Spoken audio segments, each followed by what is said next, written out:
తెలంగాణ రాజకీయాల్లో అనూహ్య మలుపులు చోటు చేసుకుంటున్నాయి. కాంగ్రెస్ పార్టీ మంత్రివర్గ విస్తరణ ఎందుకు చేయడం లేదన్నది చాలా మందికి సస్పెన్స్ గా ఉంటుంది. బలమైన కారణాలు ఉన్నాయని అవేంటో తెలిస్తే అందరూ ఆశ్చర్యపోతారన్నట్లుగా తాజా పరిణామాలు జరుగుతున్నాయి. కేబినెట్ లోకి కొత్తగా కవిత పేరు వినిపిస్తోంది.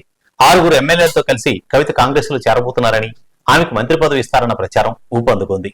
6 ఎమ్మెల్యేలతో వెళ్తే మంత్రి పదవి ఉంటుందా లేదా అన్న దానికంటే ఈ వదంతులు మాత్రం ఎక్కువగా సాగుతూనే ఉన్నాయి. కవిత కాంగ్రెస్ హైకమాండ్ ముందు ప్రతిపాదనలు పెట్టిందన్న ప్రచారం కూడా జరుగుతోంది. ఆంధ్రజ్యోతి ఈ మేరకు కథనం కూడా రాసేసింది. దాన్ని కవిత ఖండించలేదు. కనీసం తన వివరణ అడగలేదని కోపగించుకున్నారు.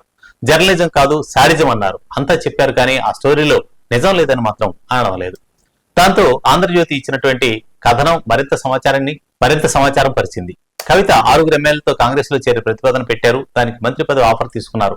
అన్ని వైపుల నుంచి గ్రీన్ సిగ్నల్ వచ్చిందని ఆ కథనం సారాంశం. భారత రాష్ట్ర సమితిలో అసలు ప్రాధాన్యత లేదని కవిత భావిస్తున్నారు. నిజానికి ఆమెను రాజకీయాల నుంచి వైదొలగాలని ఒత్తిడి చేస్తున్నారు. అది సాధ్యమయ్యే పని కాదు. తన దారి తాను చూసుకోవాలనుకుంటున్నారు.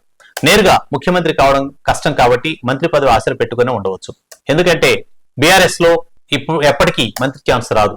కేటీఆర్ సీఎం అయితే హరీష్ కు ఛాన్స్ వస్తుంది. కుటుంబ సభ్యులకు మరో పదవి అని పక్కన పెడతారు. కేటీఆర్ మరో పవర్ సెంటర్ కు ఛాన్స్ ఇవ్వరు. ఎలా చూసినా బీఆర్ఎస్ లో ఆమె ప్రాధాన్యం చివరిలోనే ఉంటుంది.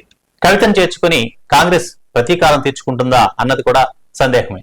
కాంగ్రెస్ పార్టీలో చేరడం అంటే కాస్త భిన్నంగా ఉంటుంది. నిజానికి బీఆర్ఎస్ ను కాంగ్రెస్ లో విలీనం చేయాల్సి ఉంది. కానీ కేసీఆర్ మోసం చేశారన్న ఆగ్రహం కాంగ్రెస్ హైకమాండ్ లో ఉంది. ఇప్పుడు కవితను చేర్చుకోవడం ద్వారా కేసీఆర్ కు టిట్ ఫర్ టాట్ సమాధానం ఇచ్చినట్లు అవుతుందన్న అభిప్రాయం ఉంది. కవిత తన కాంగ్రెస్ లో సంప్రదింపుల వార్తలను ఖండించి తాను బీఆర్ఎస్ లోనే ఉంటానని ప్రకటన చేసే వరకు ఇలాంటి వార్తలు వస్తూ ఉంటాయి. కాంగ్రెస్ మంత్రి పదవులను కూడా భర్తీ చేయాల్సి ఉంది.